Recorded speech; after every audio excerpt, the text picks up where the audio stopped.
नमस्कार मंडळी, कशी आहात? जरा तब्येत तुमची सुद्धा ठीक नसणार आहे बरं का, कारण की आमच्या घरच्यांचे सुद्धा असेच हाल चालले आहेत.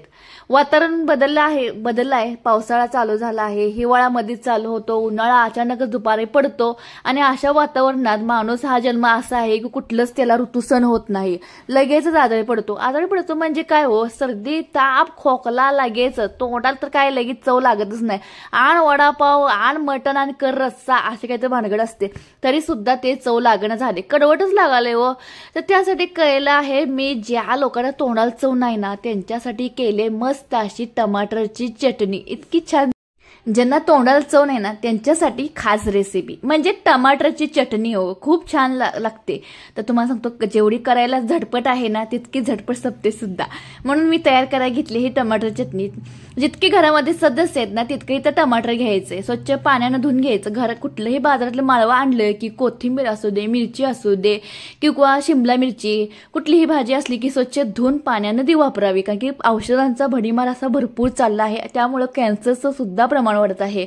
तर काय केलं आहे, टमाटर स्वच्छ धुवून घ्यायचं, कट करून घ्यायचं, म्हणजे निम्मा भाग करून घ्यायचा आणि आपण लगेच टमाटर चटणी तयार करायला घेणार आहोत. मस्त लाल भडक टमाटर घ्यायचे बरं का, बघून कच्चे वगैरे नाहीत, त्यामुळे काय होते चटणी छान होते आणि वेगळी. म्हणजे टमाटर चटणी करायची म्हटल्यानंतर कच्च्याची सुद्धा केली जाते आणि लालची सुद्धा केली जाते, पण आपण इथं लाल टमाटरची चटणी करत आहोत. तर पहिल्यांदा काय करायचं, 2 ते 3 चमचे तेल घालायचं आणि हे तेल चांगलं कडकडीत गरम केलं की त्यामध्ये एक एक करून टमाटर घालायचं. पहिल्यांदा आपण टमाटर, लसूण, नंतर कांदा थोडासा घालणार आहोत. ते सगळं आपण छान असं भाजून घेणार आहोत 5 ते 10 मिनिटं, एकदम लो फ्लेमवर असं फुलासारखं असं मांडून ठेवायचं. मिरच्या घालायच्या हिरव्या, जेवढं तिखट तुम्हाला आवडतं ना तेवढं मिरच्या घालू शकता. लसूण मात्र भरपूर वापरायचा. कांदा घालायचा एक मीडियम साईजचा, आल्याचं तुकडं. तर आता काय झालंय, पावसाळ्याचे दिवस चालू झाले आहेत. सकाळी पाऊस किंवा दुपारी पाऊस, अचानकच ऊन पडतं, त्यामुळे आपल्याला थंडी वाजून येते. तर आपण माणूस जन्म असा आहे की आपल्याला काहीच सोसत नाही आणि आता वातावरण तर एवढं बिघडलंय ना, काय सांगायचं कामच नाही. डॉक्टरांची आता बल्लेबल्लेच आहे असं म्हटलं तरी सुद्धा चालतं, पण कितीही असलं तर डॉक्टरांचं घरी आल्यानंतर आपल्याला जेवावं तर लागतंच की हो. पण काय खायचं हे नेमकं कळत नाही. पण तोंडाला चव येण्यासाठी ही केली मी टमाटरची चटणी. अगदी खूप छान लागते. गरम भात घ्यायचं, टमाटर चटणी, त्यावर तूप सोडायचं किंवा तेल सोडलं तरी सुद्धा चालतं आणि छान असं ताव मारून द्यायचं, कुस्करून खायचं. तर हे छान असं 10 मिनिटं आपण वापरून घेतले, भाजून घेतले तेलामध्ये करपूस असं. आणि नंतर आपल्या लगेचच हे टमाटरवरची साल आहे ना असं शायनिंग मारत काढायचं, हाताने काढायचं, नादाला लागायचं नाही. पहिल्यांदा हाताने काढायला गेलं, चटका बसला, नंतर हे घेतलं शस्त्र आणि त्याच्यानं मी काढलं हे छान असं. आणि सगळं काढून झालं की सालपाट हे छान मिक्स करून घ्यायचं. 2 मिनिटं परतून घ्यायचं बरं का, लगेचच बारीक करायला घ्यायचं नाही. 2 मिनिटं असंच परतून घ्यायचं, म्हणजे मऊ पडतं टमाटर, कांदा, लसूण वगैरे. आणि जर परतून घेतले की थोडंसं वापरून घ्यायचं, म्हणजे चांगलं मिक्सरमध्ये बारीक होतं आणि चटणी सुद्धा छान लागते.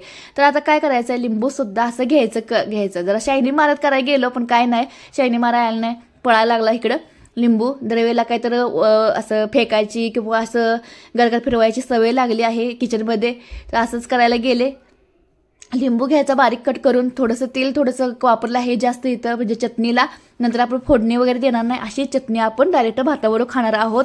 जे लोक साऊथ इंडियन आहेत त्यांना तर ही रेसिपी भयानक आवडणार आहे, कारण की साऊथ इंडियन लोकांना ना आंबट, गोड, तिखट ह्याचं कॉम्बिनेशन ना का आवडतं अजून कळलं नाही मला. तर हे आता घातलं आहे सगळं माल मसाला मिक्सरच्या जारमध्ये. लाल तिखट घालायचं आपल्या आवडीनुसार, धना जिरा पावडर घालायचं, लिंबू असं चरदिशीनं पिळून टाकायचा त्यामध्ये आणि छान असं हे पेस्ट करून घ्यायची आपल्या मिक्सरच्या ह्याच्यामध्ये. झाली आहे बघा आपली झटपट अशी चटणी तयार, छान अशी. ज्यांना तोंडाला चव नाही ना नक्कीच ही चटणी तयार करा आणि खाऊन फक्त म्हणायचं भारीच की ओ.